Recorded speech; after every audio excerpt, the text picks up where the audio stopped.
আসসালামু আলাইকুম, সবাই কেমন আছেন? আলহামদুলিল্লাহ, আমরা তো ভালোই আছি।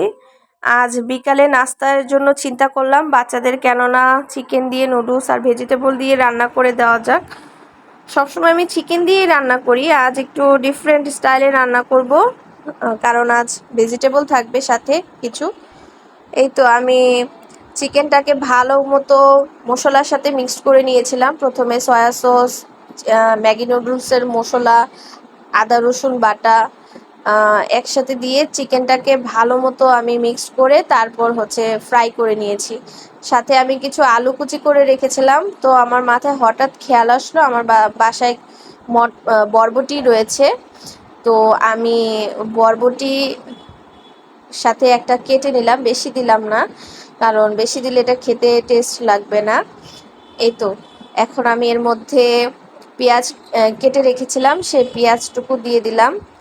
যেহেতু আমার ইলেকট্রিক চুলা, আমি চেষ্টা করি একদম সংক্ষিপ্ত রান্না রেডি করার জন্য, সব সময় চেষ্টা করি। যেহেতু আমার ইলেকট্রিক চুলা, তো এর মধ্যে আমি কিছু কাঁচামরিচ আর টমেটো কুচিও দিয়ে দিলাম। এই তো দেখতেই পাচ্ছেন আমার মশলার সাথে চিকেনের সাথে সব কিছু ভাজা ভাজা হয়ে গিয়েছে, রেডি হয়ে গেছে। আলুগুলো একদম প্রায় হাফ বয়েল হয়ে গেছে বলতে গেলে। এই তো আমি যে নুডলসগুলো কেটে রেখেছিলাম সেই নুডলসগুলো এখানে দিয়ে দিব। আর আরেকটা কথা আমি বলিনি, এর আগে নুডলস রান্না করার আগে আমি পানি বয়েল করে নিয়েছিলাম। ওই তো আমি তখন বললাম না, এটা নিউ একটা ট্রিক্স। আমি এভাবেই বেশিরভাগ সময় বাচ্চাদেরকে রান্না করে খাওয়াই, কারণ এটা সংক্ষিপ্ত একটা রান্না।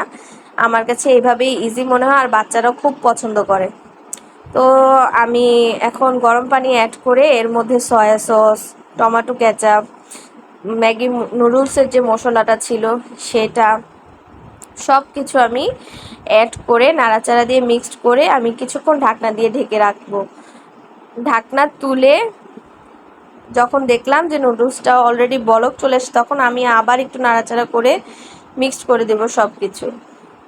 নাড়াচাড়া করার পর দেখতেই পাচ্ছেন আমি নাড়াচাড়া করে মিক্সড করে দিচ্ছি। এই তো এখন নুডলসটা যখন হয়ে আসবে তার মধ্যে আমি কিছু ধনেপাতা কুচি এর মধ্যে কেটে অ্যাড করে দিলাম। ধনেপাতা কুচি নামানোর 5 মিনিট আগে আপনারা চেষ্টা করবেন সবসময় দিতে। আমি তো এভাবেই দেই, আমার এভাবেই ভালো লাগে, এতে করে ফ্লেভারটা বের হয়ে আসে নুডলসের। এই তো দেখতেই পাচ্ছেন, আলহামদুলিল্লাহ ডান।